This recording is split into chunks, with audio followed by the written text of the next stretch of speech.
माननीय सभासदों, माननीय अध्यक्ष जी,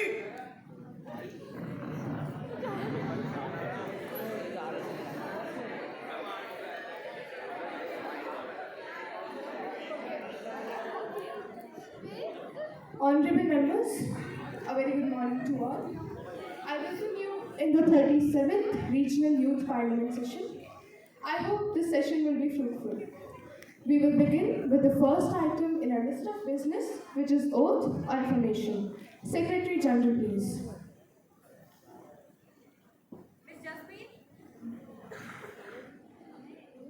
Ms. Jasmeet, who stands elected from the Firozpur constituency of Punjab, will now take the oath or affirmation. Ms. Jasmeet, madam, do you want to take oath or affirmation? Oath, please. In which language would you like to take the oath? Punjabi, please.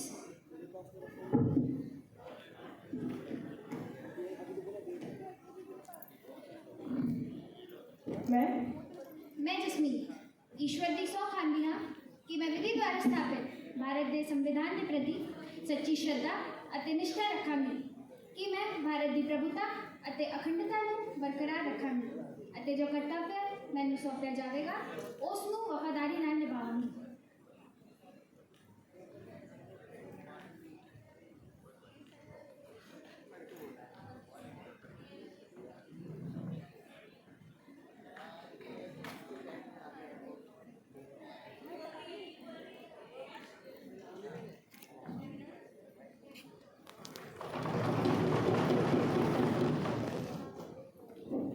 माननीय सदस्यगण, मुझे अत्यंत दुख के साथ हमारे पूर्व सहयोगी श्री रामपाल सिंह जी के निधन के बारे में इस सभा को सूचित करना है।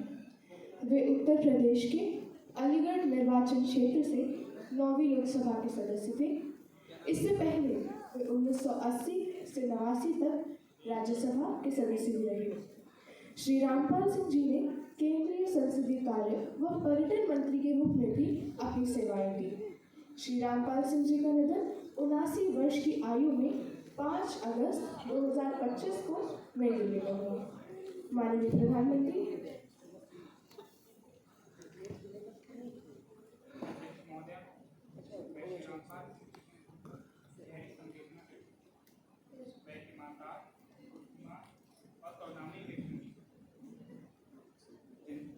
जिन्होंने अपना जीवन भारत के लोगों की सेवा में समर्पित किया।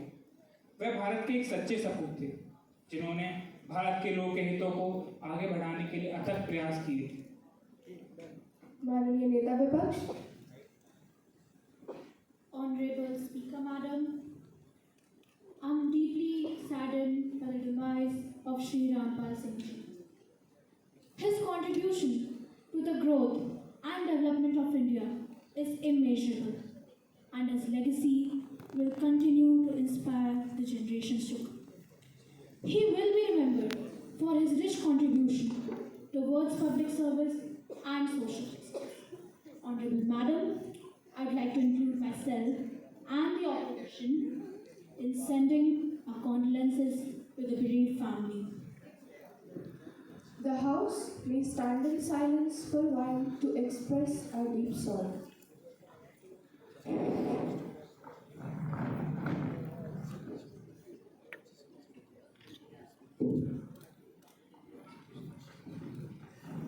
Secretary General may convey the message of condolences to the bereaved family. Yes, madam. Members, let us move on to the next item in our list of business, which is introduction of new ministers. Prime Minister to introduce new ministers to the House, please. अध्यक्ष महोदय, मुझे आपसे तथा आपके माध्यम से सदन में नए मंत्रियों का परिचय कराते हुए प्रसन्नता हो रही है। Mister Tejas, minister of civil aviation. Miss Khushi, minister of health. Members, let us move on to the next item in our list of business. Question hour. Question number 101. Miss Anushka, please. Honourable speaker madam, सरकार हर बार कहती है कि justice will prevail और law will take its own course, लेकिन जब heinous crimes के विक्टिम सालों तक इंसाफ का इंतजार करते रहते हैं, तब ये स्टेटमेंट सिर्फ स्पीचेस तक ही क्यों सीमित लगते हैं? क्या सरकार के पास ऐसा कोई कंक्रीट प्लान है जिससे जेन जी का जस्टिस सिस्टम पर दोबारा भरोसा बन सके, या फिर हम बस हर इंसिडेंट के बाद वही पुराने अश्योरेंस सुनते रहेंगे? Honorable Minister of State Law and Social Justice, please. Honorable Speaker, ma'am, I sincerely thank the honorable member for raising this very serious concern. महिलाओं की सुरक्षा और हर नागरिक को न्याय दिलाना किसी भी सरकार की सबसे बड़ी जिम्मेदारी है। ये कहना कि सरकार सिर्फ स्टेटमेंट देती है और एक्शन नहीं लेती, फैक्ट्स के साथ न्याय नहीं होगा। Government has undertaken several measures to strengthen the criminal justice system, including legal reform, better forensic infrastructure, uses of technology in investigation, and efforts to ensure faster disposal of serial criminal cases. हमें ये भी समझना होगा कि law and order is state subject, इसलिए centre और state government के बीच effective coordination भी बहुत ज़रूरी है। ऑनरेबल स्पीकर, जेन जी की एस्पिरेशन सिर्फ एम्प्लॉयमेंट एजुकेशन तक सीमित नहीं है। उनका सपना एक ऐसा भारत है जहां हर महिला, हर नागरिक खुद को सेफ, रिस्पेक्टेड, प्रोटेक्टेड महसूस करे। I sure this house that the government remains fully committed to achieving that vision through concrete action and continuous reform. Thank you. Question number 102. Miss Ritika, please. Honorable Speaker Madam, nowadays parents are teaching their daughters how to fight, how to defend themselves, and how to survive the worst case scenarios. But I ask this house, isn't it the government's responsibility to create a society where they don't have to prepare for such situations in the first place? For a few weeks, the issue dominates headlines. Public outrage reaches its peak and promises are made. But as time passes, public attention fades while the fear experienced by countless women remains the same as previous. So, will the Honorable Minister of Women and Child Development be pleased to state what steps the government is taking to make the women feel safe? Honorable Minister of Women and Child Development, please. Honorable Speaker Madam, I thank the honorable member for pointing out such an important issue which concerns every Indian citizen. However, the picture presented is only half the story. Yes, it is true that crimes against women are very unacceptable. Every single case is one too many.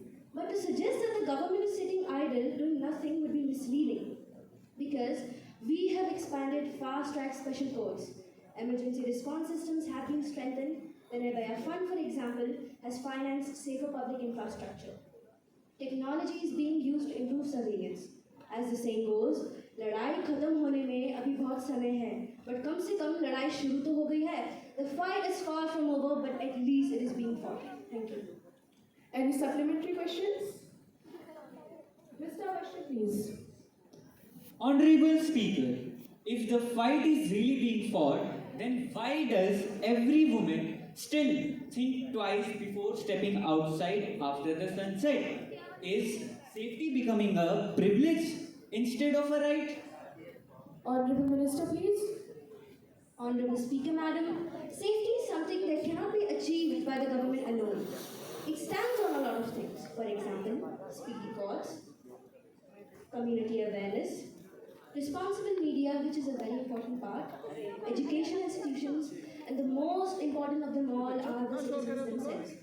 The government will continue strengthening the system, but it is a society that will strengthen its mindset first. Because as another saying goes, कानून अपराधियों को सजा दे सकता है, but ये वो समाज है जो अपराधियों को बनने से रोक सकता है. Thank you. Question number 103. Ms. Diksha, please. Honorable Speaker Madam, The government has assigned significant funds for the development of AI in our nation. हालांकि जनता का सवाल है, AI के नाम पे जो ढिंडोरा पीटा जा रहा है, इसकी गारंटी क्या है? जब गांव जैसे क्षेत्रों में सुविधा तक नहीं की गई है, when most of the funds being invested into metropolitan cities, in some smaller towns, और पिछड़े वर्ग का क्या? Can our honorable minister please explain what steps the government is taking to ensure that the AI funding and resource are being distributed properly across all regions and sections of society? Is AI really helping us to grow from our roots, or is just another act of government? Honorable Minister of Science and Technology, please. Honorable Speaker Madam, I thank the member for raising this important concern. The government is committed to ensure that the benefits of artificial intelligence reach every region and every section of society. While major AI research centers are often in areas with already existing infrastructure, but we are expanding AI opportunities across Tier 2, Tier 3 cities and rural areas. Our objective is to ensure that every citizen can benefit from India's AI-driven development. Thank you, Honorable Speaker. Any supplementary questions? Ms. Geeta, please. Honorable Speaker Madam. Honorable Speaker Madam, आज AI based crime जैसे privacy violation, deep fake, identity theft और cyber fraud बढ़ते ही जा रहे हैं. While AI has made our life easier, its misuse is becoming a serious threat. My question is the form the Honorable Minister is that who is responsible for this AI related crimes? Will it be the government for weak regulation, the developer for creating powerful AI tools without enough safeguards, or the users who misuse them? Thank you. Honorable Minister. Honorable Speaker Madam, responsibility is shared, but the government has a primary role to make laws, regulate AI and punish the offenders. However, the only action of the government is not enough to stop AI-based crimes. The developers must ensure safety measures and users must report the misuses. Therefore, we assure this House of strict action and laws against any AI-based crimes in any situation. Thank you, Speaker Ma'am. Question number 104, Ms. Deepika Jorwal, please. Respected Speaker Madam, आज मैं हमारे honourable minister of youth affair से एक ऐसी समस्या का जवाब चाहती हूँ जो हमारे देश के करोड़ों युवाओं की नींद उड़ा चुकी है.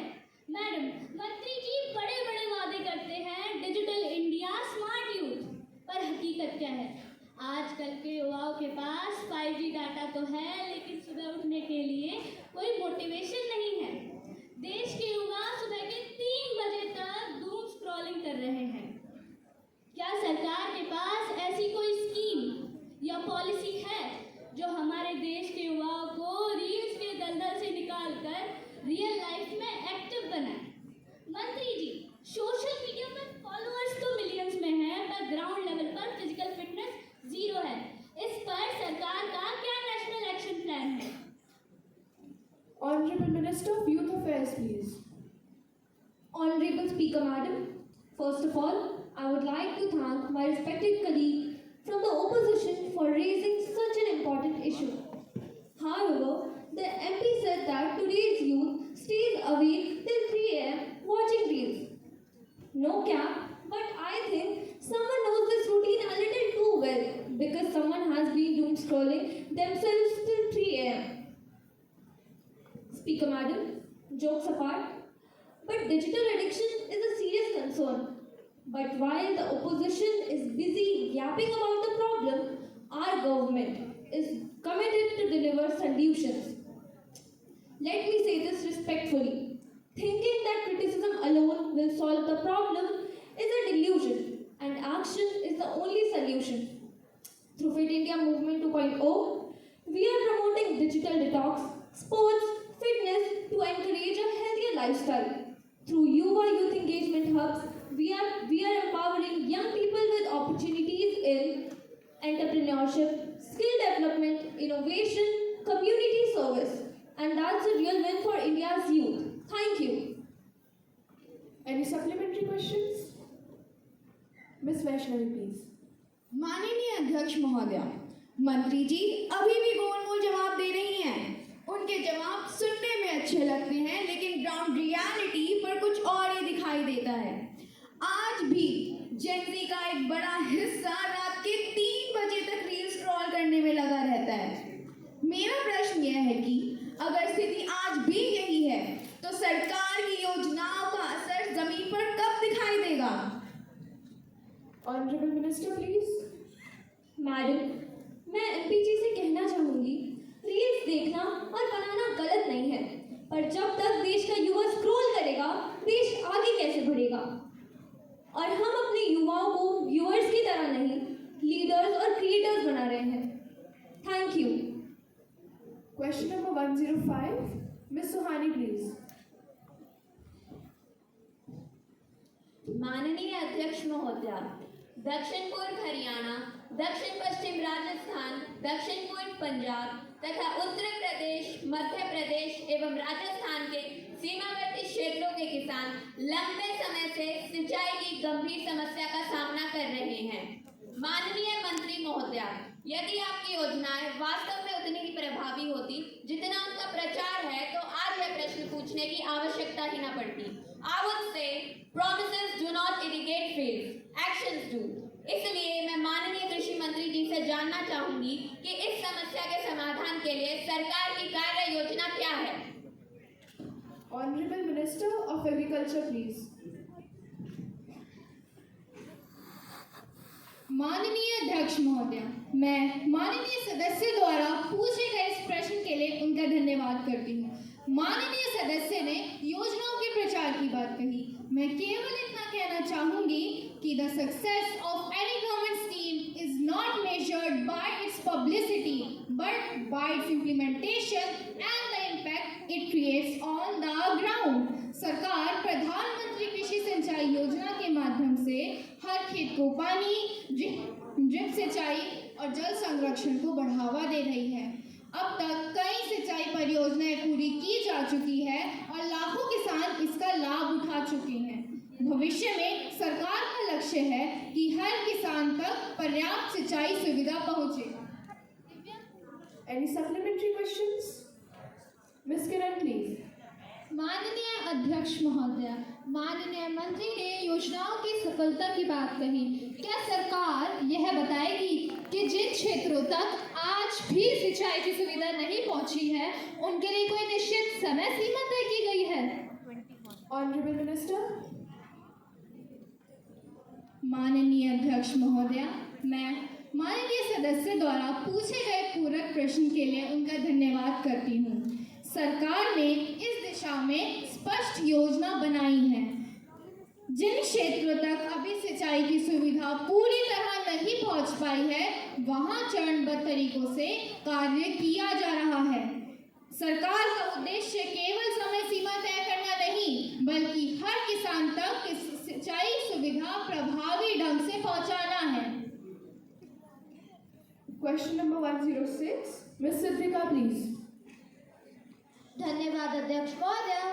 क्या भारी उद्योग और पर्यावरण मंत्री यह बताने की कृपा करेंगे कि देश में इलेक्ट्रिक वाहनों को बढ़ावा देने की नीति के साथ साथ प्रत्युक्त लिथियम आयन बैटरीज के सुरक्षित निपटान और रिसाइकलिंग के लिए सरकार ने क्या ठोस नीतियां बनाई हैं?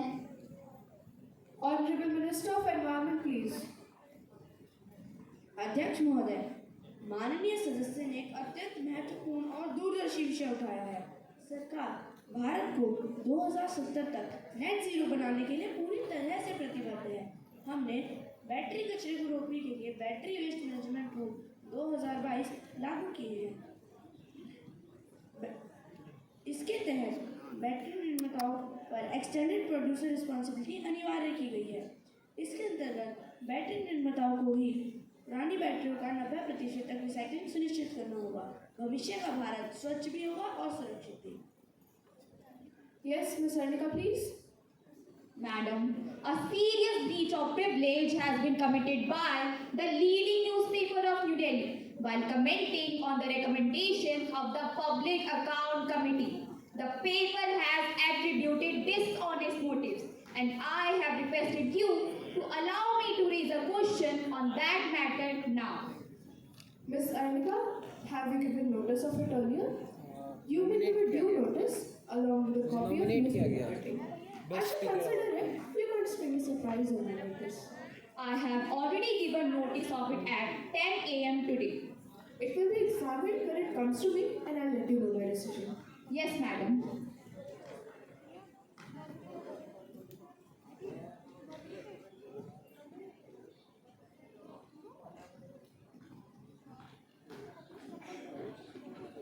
Now, papers to be laid on the table of the House. Honorable Minister of Electronics and Information Technology. Honorable Speaker, sir, I beg to lay on the table a copy of the following notifications, Hindi and English version, under subsection 3 of the section 87 of the Information Technology Act 2000.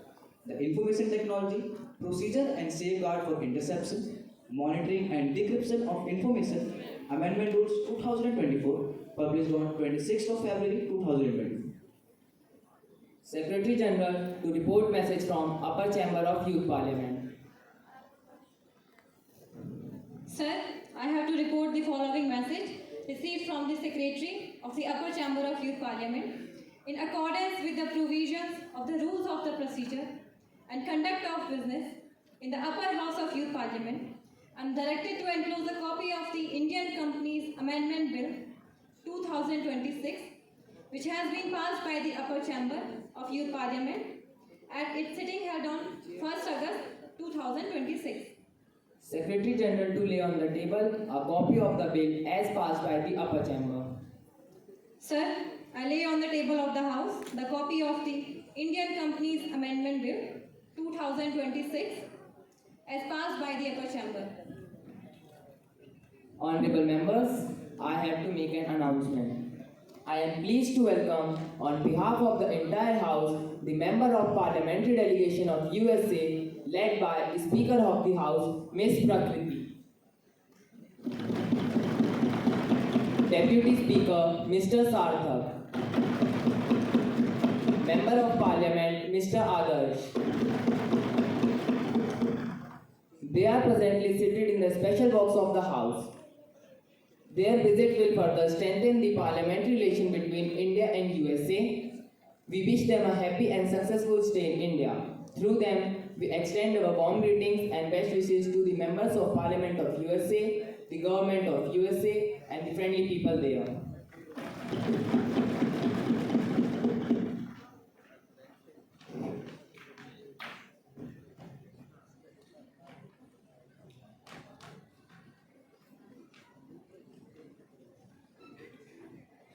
Members, let us move on to the calling attention motion. Ms. Siddhi, please. माननीय अध्यक्ष महोदय, मैं इस सदन का ध्यान असम में आई विनाशकारी बाढ़ की ओर आकर्षित करना चाहती हूँ। माननीय सदस्यगण, कृपया सदन में शांति बनाए रखें। आज हम नियम 173 के तहत असम में हर साल आने वाली विनाशकारी बाढ़ के गंभीर मुद्दे पर चर्चा शुरू करने जा रहे हैं। मेरा आप सभी से निवेदन है कि संसदीय मर्यादाओं का पालन करें और समय का ध्यान रखें। अब मैं विपक्ष की माननीय सदस्य को अपनी बात रखने के लिए आमंत्रित करती हूँ। धन्यवाद अध्यक्ष महोदय। हर साल ब्रह्मपुत्र नदी उफान पर होती है और पूरा असम डूब जाता है। घर तबाह हो जाते हैं, लाखों लोग बेघर हो जाते हैं और काजीरंगा राष्ट्रीय उद्यान को भारी पारिस्थितिक नुकसान पहुंचता है। मेरा सरकार से सीधा सवाल है, बाढ़ को एक स्थायी संरचनात्मक संकट के बजाय केवल तत्कालीन राहत पैकेज का मुद्दा क्यों माना जाता है? तटबंध पर आधारित मौजूदा मॉडल पूरी तरह विफल रहा है। अपस्ट्रीम बांध का पानी बिना पूर्व चेतावनी के छोड़ दिया जाता है। ब्रह्मपुत्र नदी बेसिन की दीर्घकालीन योजना कहाँ है? देश को केवल राहत सामग्री की नहीं बल्कि ठोस समाधान चाहिए।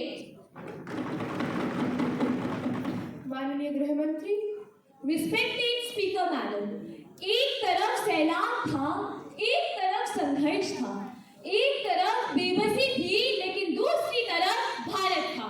और जब भारत खड़ा हो जाता है तो सिर्फ उम्मीद नहीं जीतती, इंसानियत जीतती है और अंत में हिंदुस्तान जीतता है। माननीय अध्यक्ष महोदया एवं माननीय सदन के सभी सदस्यगण, आप सभी को मेरा नमस्कार। आज मैं इस सदन में केवल एक गृह मंत्री बनकर नहीं, बल्कि 140 करोड़ भारतीयों के विश्वास और संकल्प की आवाज बनकर खड़ी हूँ। Honorable Speaker Madam, in times of disaster, our nation's greatest strength is not its resources, but its unity and compassion. माननीय अध्यक्ष महोदया, असम की धरती आज कठिन परीक्षा से गुजर रही है। अनेक परिवार प्रभावित हुए हैं। लोगों ने अपने घर, अपनी आजीविका और अपनी यादों को पानी में बहती देखा है। लेकिन माननीय अध्यक्ष महोदया, जब संकट आता है तो भारत सिर्फ देखता नहीं, भारत आगे बढ़ता है। इसी भावना के साथ हमारी सरकार ने राहत एवं बचाव कार्यों को सर्वोच्च प्राथमिकता दी है।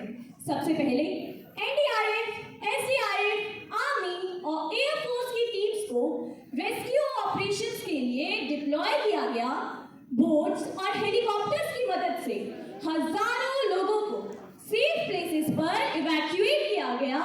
दूसरा, फ्लड अफेक्टेड फैमिलीज के लिए रिलीफ कैंप एस्टेब्लिश किए गए, जहां food, clean drinking water, medicine, temporary shelter और मेडिकल फैसिलिटीज प्रोवाइड की जा रही हैं।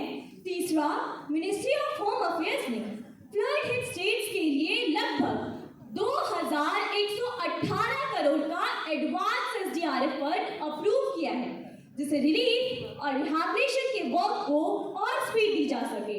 असम भी इस असिस्टेंस का बेनिफिशियरी है। Honourable speaker madam, dark clouds may cover the sky, but they can never stop the sunshine. As rebuilding hopes is our responsibility and rebuilding hope is our duty. यही हमारा कर्तव्य है, यही हमारा संकल्प है और यही नए भारत की पहचान है। जय हिंद, जय भारत। माननीय प्रधानमंत्री। अध्यक्ष महोदया, मैं माननीय सदस्य का आभारी हूँ कि उन्होंने आसाम बाढ़ जैसे गंभीर विषय को उठाया। आसाम में आई इस बाढ़ में हुए जन धन के नुकसान से पूरा देश और मेरी सरकार अत्यंत मर्माहत है। जिन परिवारों ने अपनों को खोया, मैं उनके प्रति गहरी संवेदना व्यक्त करता हूँ। हमारी सरकार आसाम के अपने भाई बहनों के साथ पूरी मजबूती के साथ खड़ी है। अध्यक्ष महोदया, मैं आपके द्वारा पूरे सदन को बताना चाहूँगा, राहत और बचाव कार्य युद्ध स्तर पर जारी है। संकट शुरू होते ही एनडीआरएफ, सेना, वायुसेना मोर्चों पर लगा दी गई।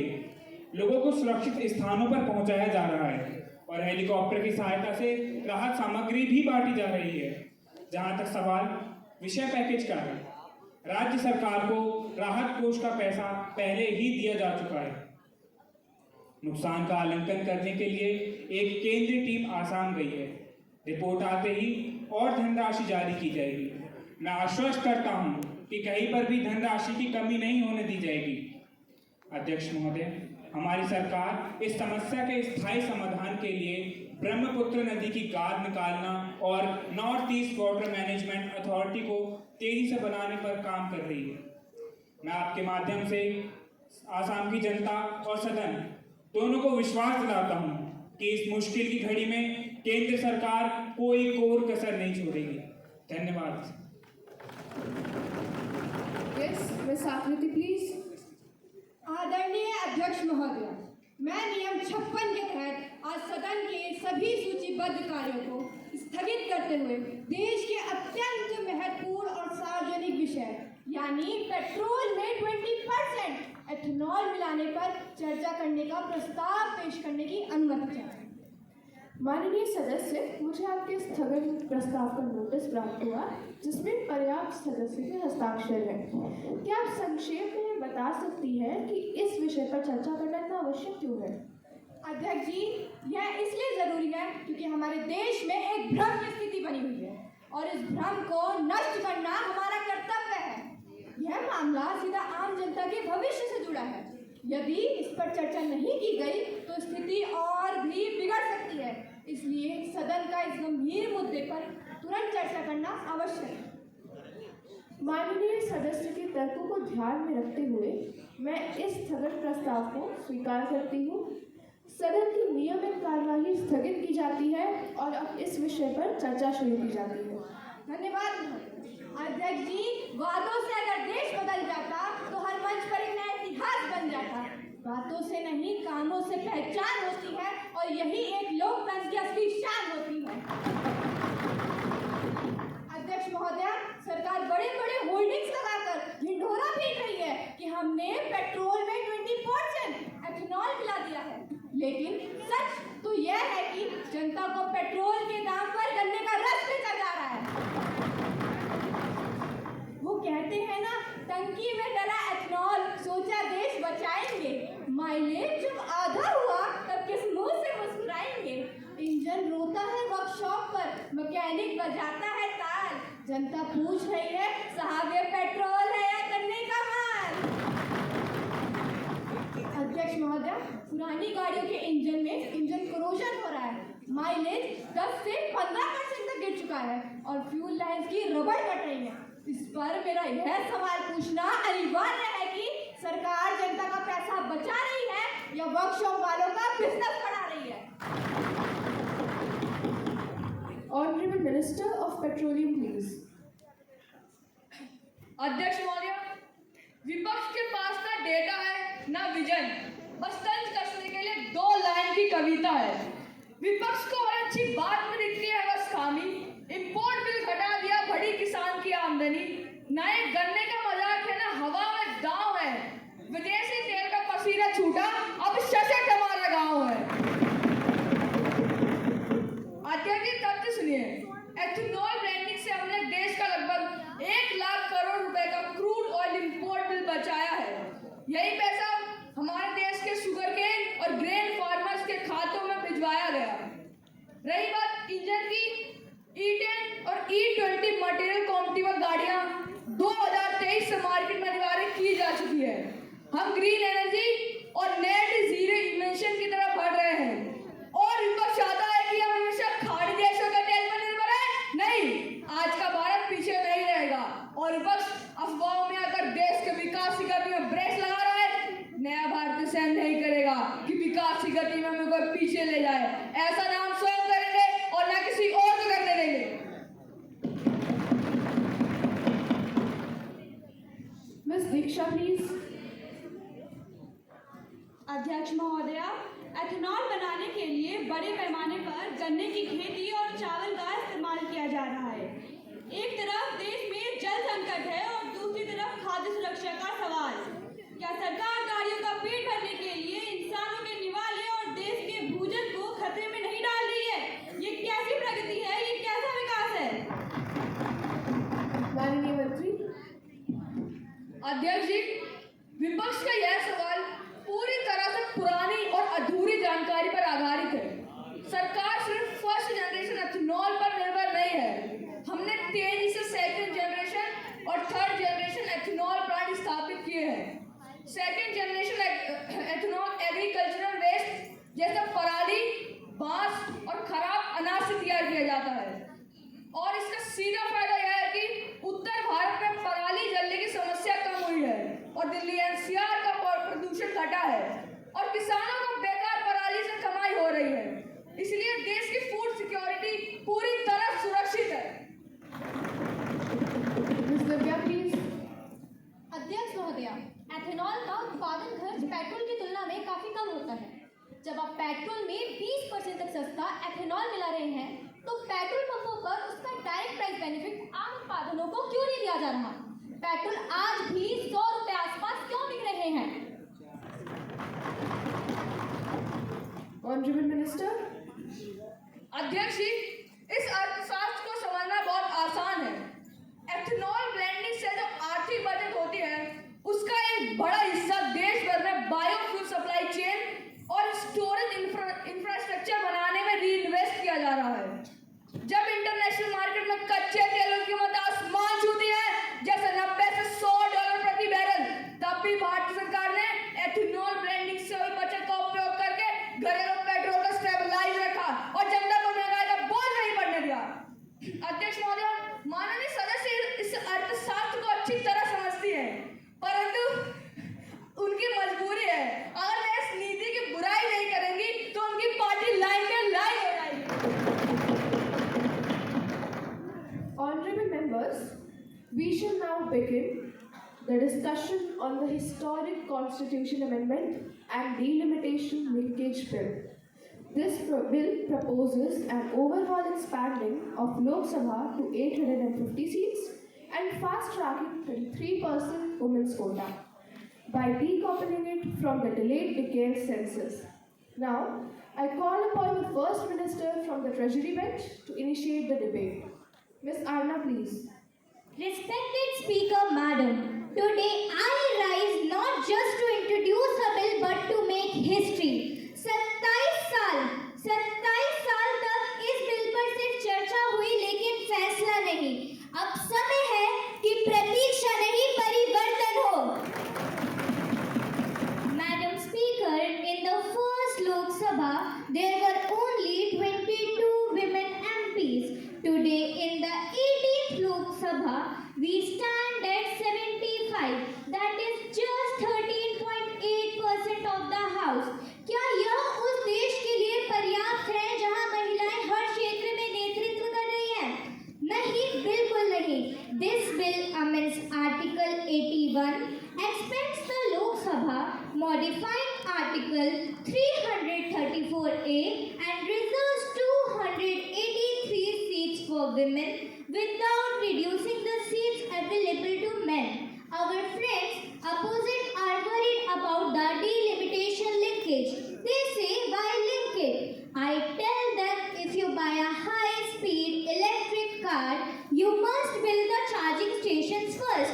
मैं बस इतना कहना चाहती हूँ, जब नींव मजबूत ना हो तो इमारत कैसे खड़ी होगी? Delimitation is the foundation of fair representation. This bill is not just about reservation. It is about equal representation. When women rise, India rises. I move that the bill be taken into consideration. Thank you, Madam Speaker. Honorable Deputy Leader of Opposition, please. I would like to thank Madam Speaker for providing me an opportunity to speak on this bill. Treasury bench talks about high-speed electric cars, but this bill looks more like a bull car with a rocket booster painted on the side, जो कि दिखने में ही impressive है, पर stability है 0. Let us peel back the glossy wrapping paper of this bill. The Treasury claim they are empowering women. In reality, they are using the noble cause of women's reservation as Trojan house to smuggle in an unregulated immediate delimitation exercise. वो updated census का wait करने की बजाय पुराने 2011 census data को use करने के लिए इतने डेस्परेट क्यों है? ऐसा इसलिए है क्योंकि इससे इंडिया का फेडरल बैलेंस फंडामेंटली चेंज हो जाता है। सदर्न स्टेट्स ने डेकेड्स तक अपने एक्सीलेंट हेल्थ केयर और एजुकेशन मॉडल के थ्रू अपनी पॉपुलेशन को सक्सेसफुली कंट्रोल किया है। अगर सीट्स को स्ट्रिक्टली पॉपुलेशन के बेसिस पर बढ़ाया गया तो जिन सीट्स ने अपनी पॉपुलेशन कंट्रोल नहीं की उनकी पार्लियामेंट्री स्ट्रेंथ बहुत बढ़ जाएगी, जबकि परफॉर्मिंग स्टेट्स की डेमोक्रेटिक पावर कम हो जाएगी, डाइल्यूट हो जाएगी। ये बिल 1 पर्सन 1 वोट 1 वैल्यू के कॉन्स्टिट्यूशनल स्पिरिट को बदलकर वो पॉपुलेशन वो पॉलिटिकल पावर बना देता है। If the government genuinely care about women, they would have implemented the 33% quota within the existing 543 seats. I oppose the geopolitical map reset in the name of gender justice. Thank you. Ms. Sanjana, please. माननीय अध्यक्ष महोदय, जब देश में महिलाओं को अधिकार देने की बात आती है तो हम बिना पूरी बात जाने उस छात्र की तरह क्यों बन जाते हैं जो परीक्षा की तैयारी तो नहीं करता लेकिन पेन की स्याही और डेस्क के रंग पर 3 घंटे का शोध निबंध लिख सकता है। महोदय, हमारे देश की आधी आबादी यानी लगभग 48%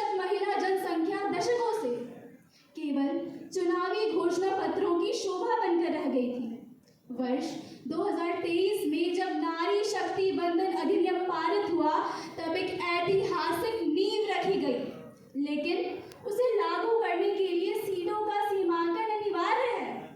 यह विधेयक लोकसभा की सीटों को 850 तक बढ़ाकर न केवल निर्वाचन क्षेत्रों को छोटा और सुलभ करेगा, बल्कि प्रशासनिक दक्षता को भी सुदृढ़ करेगा। आप कह रहे हैं कि हम दक्षिण भारत के राज्यों के साथ अन्याय कर रहे हैं।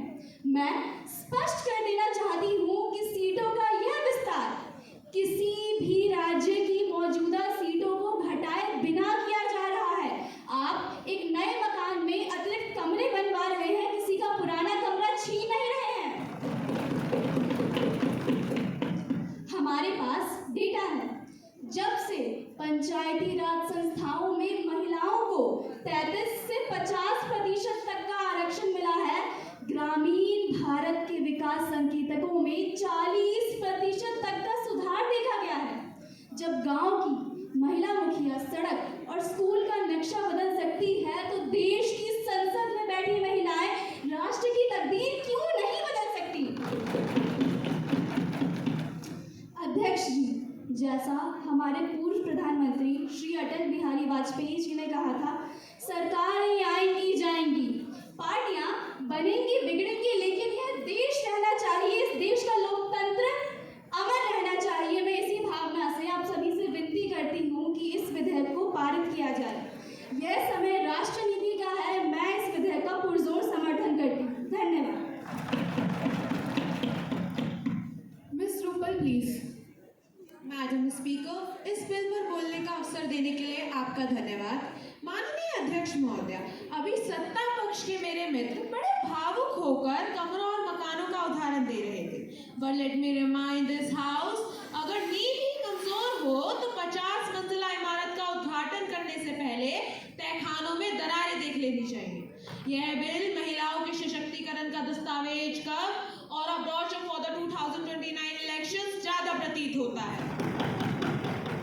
अध्यक्ष महोदय, the biggest concern with this bill is that it fails to ensure social justice, जिसका सीधा अर्थ ये है कि इस आरक्षण का लाभ केवल समाज के उच्च विशेषाधिकार वर्गों की महिलाओं तक ही रह जाएगा। But the real question is, what about our rural women, our backward communities? वे आज भी संसद के दरवाजों से उतनी ही दूर होंगी जितनी वे 1949 में थी। महोदय, अनुच्छेद 82 में संशोधन कर परिसीमन को बदलने का अधिकार संसद को दे दिया। पहले इसके लिए 2/3 बहुमत चाहिए थी ताकि कोई भी सत्ताधारी अपनी सुविधा से चुनावी नक्शा ना बदल सके। आज एक पिन से खुलने वाले ताले को आप लोकतंत्र की मजबूती कह रहे हैं। अध्यक्ष महोदय, let me clear one thing, विपक्ष महिला आरक्षण के खिलाफ नहीं है। विपक्ष महिला आरक्षण के खिलाफ नहीं है। परिसीमन के बहाने छोड़िए और इस सत्र में वर्तमान सीटों पर महिलाओं को आरक्षण दीजिए, वरना इतिहास ये होगा कि आपके कथन और कर्म में उतना ही अंतर था जितना संकल्प पत्र और संकल्प पूर्ति में होता है। Therefore, I strongly oppose this conditional. Miss Ara, please. Honorable Speaker, Madam, I must say, listening to the benches opposite, I am compelled and wondering whether they have come here to solve problems or simply to complain. They talk about a Trojan horse, but their entire argument is an empty stable of excuses. Let us talk about governance reality. Globally, countries that successfully introduced gender quotas did not ignore the structural reforms. Look at Rwanda or Bolivia. They crossed over 50% women's representation, and they did so by redesigning their constitutional distribution. Madam, ये कोई अंदाजा नहीं है, बल्कि दुनिया भर में साबित हो चुका मॉडल है। हमारा बिल हाउस की स्ट्रेंथ को 850 तक बढ़ाने तक का प्रस्ताव रखता है, क्योंकि अगर आज ही बिना सीटें बढ़ाए 543 सीटों पर ही 33% का आरक्षण लागू कर दिया जाए, तो लगभग 180 बैठे हुए सदस्यों को अपनी कॉन्स्टिट्यूएंसी छोड़नी पड़ेगी। क्या विपक्ष इसे ही सुधार कहता है? क्योंकि mass displacement is not a reform, it is political instability. This is not an anti federal move. ये भारत के संवैधानिक सुधार है. As a citizen's vote in Uttar Pradesh or Bihar must carry the same democratic value as a citizen's vote in Tamil Nadu or Kerala. It is high time we stop stealing real progress with speculative planning. धन्यवाद. Ms. Pragya Rai, please. Thank you, Madam Speaker, for providing me an opportunity to speak on this bill. Democratic safeguards, dilution of checks and balances, and structural flaws. The previous speaker defense of the bill sounds clinically perfect but politically alarming. They claim that no one loses a seat, but they conveniently ignore that the voices of entire state will be effectively drowned out under this new arithmetic. The bill proposes to lower the threshold for altering delimitation timelines from a 2/3 constitutional majority to a simple parliamentary majority. This is an institutional breakdown of democratic safeguards. अगर आज एक साधारण बहुमत संविधान की सुरक्षा को बदल सकता है, तो कल जनता की आवाज भी सिर्फ एक औपचारिकता बनकर रह जाएगी. Furthermore, the 5 MPs and 5 state legislators added to the commission are strictly associate members with zero voting rights. महिलाओं का सशक्तिकरण हमारे लिए एक गर्व की बात है, लेकिन लोकतांत्रिक संस्थाओं की कीमत पर नहीं. सत्ता को मजबूत बनाना और लोकतंत्र को कमजोर करना, ये सुधार नहीं बल्कि व्यवस्था के साथ एक समझौता है. Therefore, I reject this bill in its current format. Thank you. Ms. Sarita, please. मोहतरमा सच, मैंने अरकान मुखालिफत को निहायत गौर फिक्र से सुना. उनका दावा है कि ये bill bullock cart with rocket booster है. लेकिन अगर कोई 50 साल से बुलक कार्ट चला रहा हो तो रॉकेट बूस्टर देखकर खौफजदा होना तो फितरी बात है. मोहतरमा सच, मुखालिफ जानब का कहना है कि हम सदन स्टेट्स को सजा देना चाहते हैं.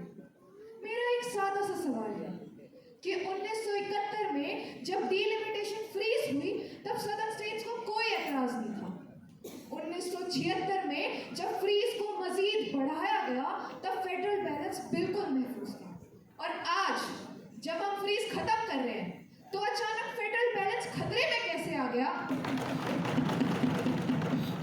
आज 127 ऐसे हलके हैं जहां 25 से 30 लाख से ज्यादा वोटर्स हैं. चंद हलकों में तो 45 लाख और कुछ हलकों में सिर्फ 6 लाख वोटर्स हैं. एक एमपी 45 लाख अफराद की नुमाइंदगी करे और दूसरा सिर्फ 6 लाख की. क्या ये इंसाफ है? अहले मुखालिफत इस वाज़े नाइंसाफी को फेडरल बैलेंस का नाम देती है. मैं कहती हूँ ये फेडरल इम्बैलेंस है. मुखालिफ जानब का इल्जाम है कि सरकार अपनी सहूलत के लिए इलेक्शन मैप तब्दील कर रही है. अगर वाकई ऐसा होता तो ये बिल 2024 के इलेक्शन से पहले आता. हम इसे 2029 के लिए पूरे 3 साल पहले ला रहे हैं. ये शफाफियत है, साजिश नहीं. मोहतरमा सदर इजलास, ये बिल ख्वातीन के हुकूक का बिल है. 30 साल का इंतजार बहुत हो चुका, अब मजीद नहीं. 2029 में रिजर्वेशन मिलेगा. ये कोई एहसान नहीं बल्कि ख्वातीनों का दस्तूरी हक है. Therefore, I strongly support this bill. शुक्रिया मोहतरमा speaker. Honorable Leader of Opposition, please. माननीय अध्यक्ष महोदय, आपके माध्यम से मैं इस सदन के समक्ष एक स्पष्ट विचार रखना चाहती हूँ. सबसे पहले हमें यह समझना होगा कि हमारा लोकतंत्र एक 3-tier डेमोक्रेसी है, जहां पर लोकल गवर्नमेंट रिप्रेजेंटेटिव्स 24/7 जनता की स्थानीय समस्याओं के समाधान के लिए मौजूद हैं. Parliament is meant for law making, not for local problem solving, Madam Speaker.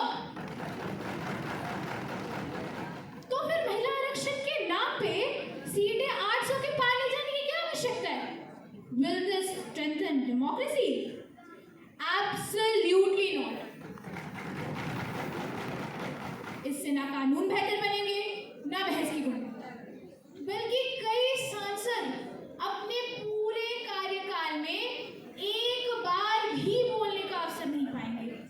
क्या हम उन्हें यहाँ डिबेट के लिए भेज रहे हैं या सिर्फ कोरम मेंटेन करने और वोटिंग मशीन बनाकर बिठाने के लिए? अगर आरक्षण देना ही है तो एग्जिस्टिंग सीट्स के आधार पर दीजिए, संसद का आकार बढ़ाकर नहीं। Quality of debate matters, not the quantity of MP. इसलिए मैं इस विधेयक का पूरी तरह से विरोध करूं। धन्यवाद। Ms. Pragya, please. Honorable Speaker, Madam, I have listened to this intensive debate very carefully. दोनों पक्षों के माननीय सदस्यों ने जिस पैशन और कन्विक्शन के साथ अपने विचार रखे हैं, मैं उसका सम्मान करती हूँ. Even if the opposition's passion appears to be slightly misguided by a textbook of conspiracy theories. मेरे विपक्ष के मित्रों ने ये दावा किया है कि this bill is an assault on federalism. But let me place before this House the ultimate constitutional fact. The principle of one person, one vote, one value was not invented by this government. It was laid down explicitly by our Constituent Assembly. Madam Speaker, since 1976, we have kept our electoral map frozen on the basis of the 1971 population data. आज हम 5 दशकों से भी अधिक समय में हुए एक विशाल डेमोग्राफिक शिफ्ट का सामना कर रहे हैं. Keeping representation frozen indefinitely is not merely an administrative choice, it is a denial of basic democratic justice to hundreds of millions of citizens. The Constitution already mandates proportional and dedicated reservation to scheduled castes and scheduled tribes under Article 330. यह bill उसी constitutional protection को आगे बढ़ाता है by ensuring that 1/3 of all SC/ST seats are explicitly reserved for women from those communities. Adding unconstitutional, non-validated subcategories would drag this bill straight into immediate judicial litigation, thereby delaying women's reservation for another 30 years. और वैसे भी महुआ के बीजों से आम के फल नहीं मिल सकते. आप स्ट्रक्चरल मशीनरी को ही अस्वीकार करके इंस्टैंटेनियस जेंडर जस्टिस की अपेक्षा नहीं कर सकते. You cannot demand the fruits of gender justice while actively voting against the structural machinery required to build it. Madam Speaker, this bill is balanced, mathematically sound, federally insulated, and historically urgent. So let us pass this legislation and make the 2029 Lok Sabha an inclusive, powerful, and truly representative mirror of India. Therefore, I strongly support this bill. Thank you.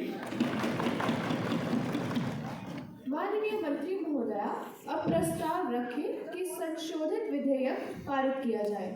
Madam, I move that the bill be passed. The question is that the Constitution Amendment and delimitation linkage be taken into consideration. Those in favor say aye. Aye. Those in against say no. No. I think the ayes have it. The ayes have it. The ayes have it. The bill is passed. The proceedings of the House are adjourned till 11 a.m. tomorrow.